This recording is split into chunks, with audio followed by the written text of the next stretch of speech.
أعوذ بالله من الشيطان الرجيم بسم الله الرحمن الرحيم إن الحمد لله نحمده ونستعينه ونستغفره ونعوذ بالله من شرور أنفسنا ومن سيئات أعمالنا من يهده الله فلا مضل له ومن يضلل فلا هادي له وأشهد أن لا إله إلا الله وحده لا شريك له وأشهد أن محمدا عبده ورسوله صلى الله عليه وعلى آله وأصحابه وتابعهم أجمعين. Barcha maqtov danlovlar, hurmatlilar, tubanchiliklarimiz alamlarni yo'qdan bor qilib, ularni har doim tarbiyalab turishi, yolg'iz bir ibodat qilinarga loyiqli zot Alloh taolagagina tegishli. Biz onigina maqtaymiz, ondan yordam so'raymiz, ondan yorliqovni yolvoramiz. Nafslarimizning buzuqligidan, amallarimizning nasharidan biz Alloh taolagagina siyinamiz. Kimni Alloh taolo o'zining keng rahmati bilan to'g'ri yo'lga ko'ndirsa, ana hech kim adashtirmas. Kimni Alloh taolo adilligi bilan dindan taypildirsa, ana hech kim hidoyatga ko'ndirmas. Shahidlik beram shunliqda Allohdan boshqa iloh yo'q, yolg'iz ul, aning tengdoshi yo'q.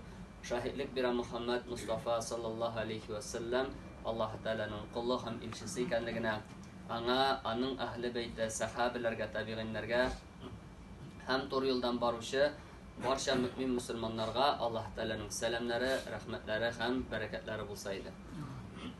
Allah subhanahu wa ta'ala Qur'onda aytadi, durustlikda Allah subhanahu wa ta'ala Allah diye sayladı Adamni, Nuhni, İbrahim gaylasin, hem G'imron gaylasin barcha g'alamlardan ustun etdi diye. Allah subhanahu wa ta'ala mana bunda saylab alıngan kişiler turunda ham gaylalar turunda aytadi. Birinchisi indi Adam alayhissalom, anlaşılan Allah subhanahu wa ta'ala onu o'zi yo'qdan bor qildi, o'zi onu o'rnashtirdi jannatga, jannatda bütün ne'matlarni berdi. Onun dunyoga keluvida irodda xotin qizda qatnashmadi. Allah subhanahu wa ta'ala uni bolshiqdan yo'qdan bor qildi, hamda qabirg'asidan xotinin yo'qdan bor qildi. Adam alayhissalom eng hurmatli kishilarning birisi. Shundan so'ng Alloh taolo aytadi, sayladi, yana sayladi Nuhni deya. Nuh alayhissalom ol eng birinchi elchi, Alloh taolaning quli ham elchisi.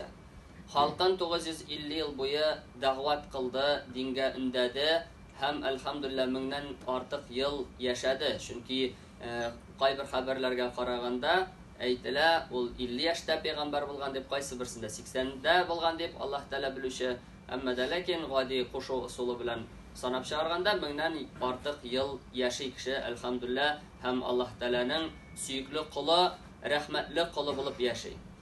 Allah subhanahu wa ta'ala yana aytadi, so'ndan saylab oldi İbrahimning g'oilasini diye. İbrahim alayhissalom alhamdulillah Allah subhanahu wa ta'ala ona 2 ul berdi. 2 ulundan da peygamberler gitti. Bir ula onun anası Hajar idi. Ol İsmail bo'ldi. Shulay bitinde İsmail'den kelib chiqa ahir zaman peygamberi Muhammed Mustafa sallallahu aleyhi ve sellem. İkinchisi ise İshaq, ham onun anisi Sara idi. Qartaygan kununda avurga uzdi. Ham ondan bir ortli peygamberler ketdi. İshaqning uli Yaqub, Yaqubning uli Yusuf, shulay bitinde alar gel peygamber bulup baralar. Hem peygamber sallallahu aleyhi ve sellem torunda sıralgaç, ing dereceli kişi torunda ol indi Yusuf aleyhisselamni misal etip getire. Peygamberinin ulu, peygamberinin ulunun ulu deyip. 4 bu 10 peygamberler. Hem yana Allah Teala saylab aldı G'imron g'oilasin diye Allah Teala aytadi. G'imron g'oilasin ol şuşu kişiler, şuşu gaileler alar şurlarının en hayırlı kişileri idi diye. G'imron turunda söz barganda G'imron gailesi degan düşünçe bulganda munda ko'z aldına getirilar. Indi Davud aleyhisselamga onun ulu Süleyman'a barıp tutaşa turgan gaile turunda ol da bulsa bitinde kelip çıgayında İsa aleyhisselamның gailesi nesili deb aytdi. Zakariya aleyhisselam yaşaganda Yahudlar arasında ol indi peygamber idi, ham ol şoluk vaqtda imam idi.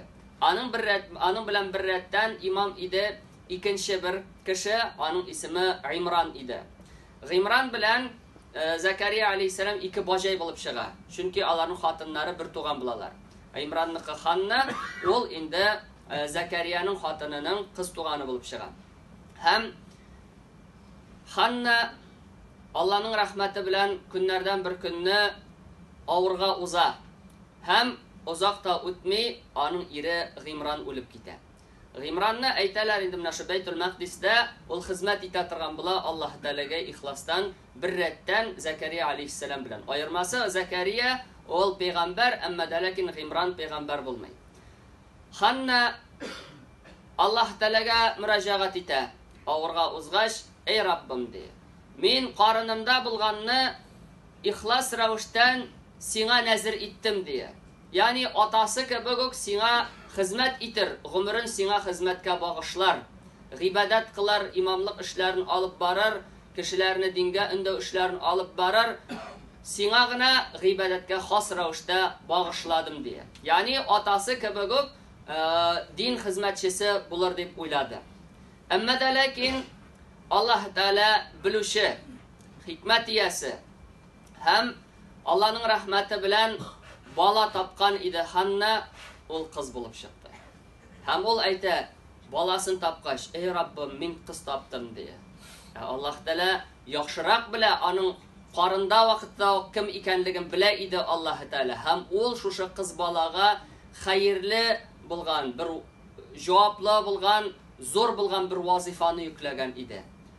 Без куллар бер төрле уйлыйбыз. Хәерлелек шулдыр дип уйлыйбыз, әмма дә ләкин Аллаһ Тәгаләнең аның хикмәте, Аллаһ Тәгаләнең белеме һәм безгә карата билгеләнгән тәкъдире ул әлбәттә өстенрәктер һәм ул иң хәерлесен белә. Аллаһ Тәгалә әйтә, Аллаһ белә аның дия, кыз бала булганын дия. Мәрьям әйтә, "Валейса зәкәру кәл-унса" дия. Ират кыз бала кебек булмас дия. Ягъни иратта дингә хезмәт итүдә файда күптер ди. Анда кимчелекләр юк дип әйтсәк тә була, табигый яктан караганда аның нифасы юк, аның хайызы юк. Ягъни гыйбадаты аның үзелми, акыл ягыннан караганда да ул хисләргә бирелеп китми. Һәм Аллаһ Субханаһу ва Тәгалә шулай да Аллаһ Тәгаләгә әйтә, эй Раббым, миннән аны кабул кыл ди. Бала туа һәм тугач та ана кеше Ханна дуга кыла. Эй Раббым, мин ди бу кыз бала таптым, мин аңа исем куштым Мәрьям дип ди. Һәм мин сыйнам, эй Аллаһ ди, сиңа шайтанның ләгънәт кылынган шайтанның зарарыннан ди, аңа карата һәм аның нәселенә карата ди. Аллаһ Субханаһу Тәгалә шушы нәзерне, шушы Аллаһ юлында булган курбанны дип әйтик инде, Мәрьям анабызны иң яхшы сурәттә кабул кылды ди. Һәм аңа кәфил булды, ягъни опекун булды Закария. Аллаһ Субханаһу ва Тәгалә әйтә, эй Мухаммад саллаллаһу алейхи ва саллям, син алар арасында түгел идең, алар каләмнәрен ыргытканда ди, курга буларак ди. Ягъни жирәбә буларак каләмнәрен суга ыргытканда ди. Ул каләмнәр белән инде әйтәләр, алар язып баралар иде Тауратны ди. Тауратны күчереп язалар иде. Һәм бу бала хөрмәтле кешеләрнең, яраткан кешеләрнең, Гимранның баласы иде һәм шушыны тәрбиягә алу ул зур бер дәрәҗә иде һәм кешеләр бу турыда бәхәсләштеләр. Хак буенча әлбәттә Закария алейһиссалам өстенрәк иде, чөнки ул аның битен баҗасының кызы да булып санала бит инде һәм шул ук вакытта ул аларның имамнары һәм пәйгамбәрләре, хөрмәтле кешеләр булып санала. Шуңа карамастан каләмнәрен җиргә суга ыргыткач, Закарияның гына каләме калды һәм Закария алейһиссалам аны тәрбиягә алды. Үзенең михрабына, михраб инде ул шушы гыйбадат кыла торган бүлмә, мәсәлән инде мәчеттән караганда михраб менә шу өлеш булып санала, алгы өлеше. Менә шушы михрабына Мәрьямны урнаштырды һәм Мәрьям бөтен гомерен Аллаһ Тәгаләгә гыйбадәткә багышлады. Тулысынча, бөтенки һәм Аллаһ Субханаһу ва Тәгалә аны пак кылды. Bütün türlü kimçiliklerden desek de bular, adami şahvatlerden pak kıldı. Allah Subhanahu wa Ta'ala onu halklar arasından bulgan en hayırlı 4 hatın kızının isimligine kirdi. Resulullah sallallahu aleyhi ve sellem aytıp gitkençe Allah Ta'ala bilgilep aldı 4 hatınını. Şunun birisi Meryem bint Gimran idi. İkincisi Asiye Fir'avun hatını diye. Üçüncüsü ol Hadice bint Huwaylid Peygamber sallallahu aleyhi ve sellem'nin xatını, birinci xatını, hem indi dörtüncü xatın kız ol Peygamber sallallahu aleyhi ve sellem'nin kızı Fatima bint Muhammed radıyallahu anha idi. Hem indi Allah subhanahu wa ta'ala Meryem'ge şunday yukarı urun bilgiledi. Pak ravuşta kıldı, anı her türlü jitirsizliklerden, ol Allah Teala'ga ihlastan ibadet kıldı. Bütün kişi anı yarattı. Bütün kişi anı kabul etti. Her bir tapkır mihrabına kirgende Zekeriya onda rizık taba idi. Gaylim ahirlere eyteler vakitine doğru kelmey turgan rizıkını diye. Yani kış günü jey günü kışkı rizıkını taba idi diye. Hamsuru idi Zekeriya aleyhisselam gajaplanıp ey Meryem sen de bu kayan çıkkansın degeç diye ol aytaydı. Bu rizık Allah Teala'dan. Dürüstlükte Allah kimni tilese hesapsız rizıklandırır diye. Şundan sonra şu cevabını kurgeç, hem şu galametlerini kurgeç, elhamdülillah Zekeriya aleyhisselam özünün ibadet bulmasına bardı hem dua kıldı. Ey Rabbim diye. Mina özünden bulgan, özün razı bulatırgan hayırlı nesil birsen idin diye. Hem Allah Teala şunduk ana müracaat etti. Hem ol namaz okuydu, ibadette idi. Ey Yahya biz seni suyundiririz ol bilen diye. Ana ol başka balalarga okşamagan. Anın ismi de Yahya bulur diye. Yahya ol tiriklik iyasi, tiri buluşu deyip de tercüme etsek bulam. Ni üçün şulay deyip eyteler. Hatını bir toxtamasdan anın indi balaları ölü bulup düşüp vardı da ahir şekilde ol kısırga eğlendi diye hatını. Hem Yahya aleyhisselam bilen Zekeriya aleyhisselam'na Allah Teala suyundirdi ol ibadet kılganda. Hem Zekeriya aleyhisselam soradı ey Rabbim diye nişek benim balam bulsunsun diye. Hatınım benim kısır diye. Min kartlıkka erişken yani yakınlıkta kıla almayayım nişek bulsun diye. Lakin Allah Teala eyte dürüstlükte bu Allah Teala tarafından bilgilengen. Allah Teala'ga bu jingildir diye. Hem inde Zekeriya aleyhisselam suyunup soradı. Ey Rabbim bana bir ayet görsetsen idin diye, bir mucize versen idin diye. Allah Teala eyte senin ayetin şol bular diye, sağ selamet bulatırıp sen de tilden kalırsın diye 3 günge diye. Şuşla eytip sağ selamet bulatırıp bir nindi insultta, infarkta bulmuşa Zekeriya aleyhisselam tilden kaldı. Bir nerse eyte almaz buldu. Hem ol kişilerge anlattı. Rabbigizne diye irteli kişli maktağız Rabbigizga ibadet kılığız diye. Allah'ın rahmeti Zekeriya aleyhisselam'ın kart hatını avurga uzdu. Avurga uzdu Yahya bilen. Yahya aleyhisselam'na Allah subhanahu teala eyte ol diye pak bulur diye. Şipşista bulur. Şahvetlerden imin bulur. Hatın kızlarga anın şahveti düşmez. Hatın kızlarga kızıkmaz. Şeytani şahvetlerge iyermez. Ol izgi bendelerden bulur. Ol salihlardan bulur. Ol tasdik kılıp gelir diye. Yani Gîsa'nı tanır diye. Allah Teala'nın sözü ikenligin diye. Hem ol diye özü de peygamber bulur diye. Hem anın torunda eytilen en birinci İsa aleyhisselam'ını tanıgan kişi de Yahya aleyhisselam buldu diye. Çünkü anın anası diye bu bala karında bulganda Meryem'ge eyteydi diye. Meryem de bit günlerinin bir gününde avurga uza. O gacep, muciza bula. Meryem aleyhisselam, Meryem anabız radıyallahu anh'a avurga uzgaş. Şuşu anın apası aytdı diye. Benim işimde bulganım diye senin işinde bulganға secde kıldı diye. Yani inde Yahya aleyhisselam tanıdı kimne? İsa aleyhisselam'na. Allah Teala kıssanı devam ete. Zekeriya'nın kıssasından sonra kiriden Allah Teala Meryem anabızın kıssasına kiri kuşa. Bu Ali İmran suresinde bütünüse hem Allah subhanahu teala soylap aldı Meryem'ni diye hem aytdı ana ibadet kıl. Allah Teala'ga ihlaslı bol. Allah Teala'ga iyil diye. Bilini bük. Bilini büküşüler bilen diye. Yani rukuh kılışılar ve varka'i ma'arraki'in diye. Rukuh kılışılar bilen birgelep rukuh kıl diye. Ey Meryem diye biz seni suyundurubuz bala bilen diye. Hem anın günlerin bir gününde anın yanına Allah subhanahu teala Cebrail aleyhisselam'ını jiberdi. Күркәм ират кыяфәтендә.